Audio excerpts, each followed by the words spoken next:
So, Candyman, Clive Barker, or not so Clive Barker, now Nia DaCosta and Jordan Peele is getting its sequel? Spiritual sequel, a reboot, effectively. We have a new poster. It is here. Quite a good poster, actually. Don't hate it. I mean, that's Yahya Abdul-Mateen there. Clearly, not Tony Todd. It's interesting.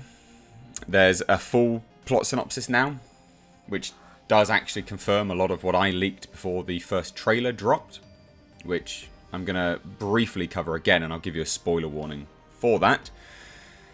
But the plot synopsis now, the updated one, or the official one anyway, does confirm a lot of what I had originally said. I still think there'll be some changes, because this film really leans heavily into police brutality, and I think that they will iron some of that out,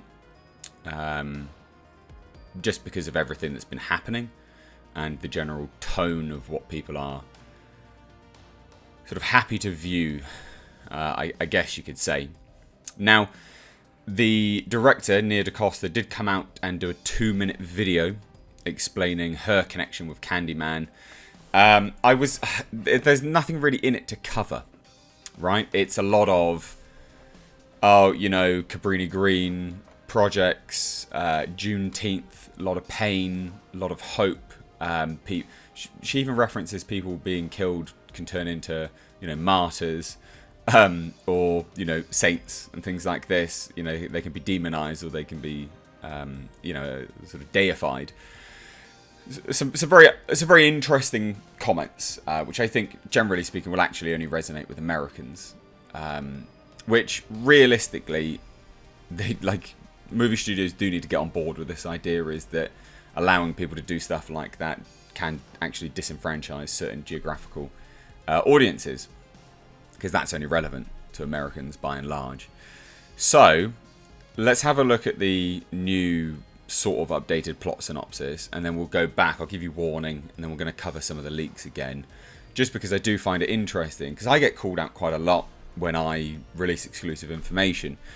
I've been called out so many times on the leak video, but the trailer confirmed a lot of what I said, and then this confirms a lot of what I said as well.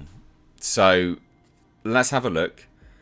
For as long as residents can remember, the housing projects of Cabrini Green neighbourhood were terrorised by a word-of-mouth ghost story about a supernatural killer with a hook for a hand, easily summoned by those daring to repeat his name 5 times into a mirror. In present day, a decade after the last of the Cabrini towers were torn down, visual artist Anthony McCoy and his girlfriend, gallery director Brianna Cartwright, move into a luxury condo in Cabrini, now gentrified beyond recognition and inhabited by upwardly mobile millennials. I don't know what that means.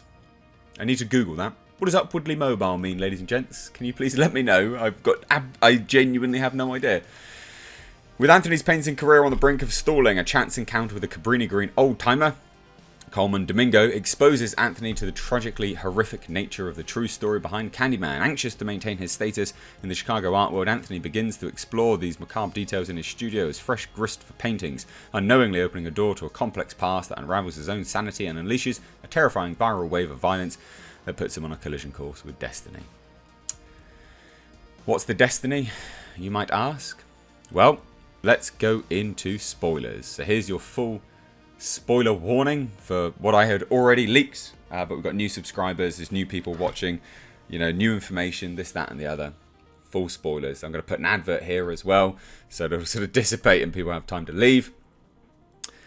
Domingo is the guy who knows everything about Candyman. He's an old timer. He's obsessed with the Candyman, truly obsessed with the Candyman and the legend, and he wants to keep it alive because, again, apparently his girlfriend, his sister, Candyman killed his sister. But for some weird reason, that makes him want to keep it alive. I don't know why. It was never explained to me exactly. But he wants to keep the legend alive, very specifically by turning Anthony, this chap, who is the baby from the first film, hence Destiny, he wants to turn him into another Candyman. There are multiple Candymen that run throughout this film. multiple versions. They're called the Hive, apparently. Again, this is all alleged, but some of this is now confirmed here. It was confirmed to me before the first trailer was released. Now, apparently, Domingo's character sets Yaya up. And you can see a bit of this actually in the trailer. So all of the... you can see it in the trailer, basically. There's cop cars. There's sort of gunshots and things like that. And then you can see Yaya walking past the cop car, and he sees his reflection, and his reflection is a Candyman, right? You can see that, it's in the trailer. So this Domingo individual sets Yaya up to turn him into a Candyman. He calls the cops. He says Yaya's going crazy and attacking people, apparently with a hook. And basically, we get a battle between Domingo and the girlfriend of Yaya. Yaya shows up, collapsed because of a lack of blood, apparently, from getting his hand sawn off by Domingo, because that happened as well. Police show up, and obviously because of the whole, you know, shoot first, ask questions later narrative, police shoot him while he's on the floor and kill him for no reason. They take Yaya's girlfriend into the cop car and basically say, you need to lie for us. Right? Lie for us. We didn't mean to do this. Lie for us. She grabs a mirror and she says Candyman 5 times. Yaya raises from the dead as a Candyman, Anthony, and then kills the officers. And Domingo introduces the law about the Hive. Like, he knows everything because he's just obsessed, essentially. So, yeah. Like, I'm just looking at it now. Apparently, it's quite heavy-handed. There's a lot of Candymen out there, apparently. There's like a Rodney King Candyman as well. There's just so much stuff here I could go into again. Apparently, good acting. It's decent acting. But apparently, it is his destiny. He feels, you know... Anthony feels like he's drawn to that place. It's in the trailer. You know, I must do this, I must do that. And he has a bond to the myth, which I guess makes him easier to sort of resurrect into a Candyman. So there you go. I mean, I just thought I'd do a refresh, really, because there was also some information to indicate that Tony Todd's character was never visually in the movie. But that has since been, I guess, rebuked by a few people. Like Tony Todd himself has said, no, I'm making merchandising, licensing agreements. Why would they do that if I'm not in the movie? I did say when that dropped is that could easily be changed because there were focus groups. Obviously, that's the purpose of a test screening.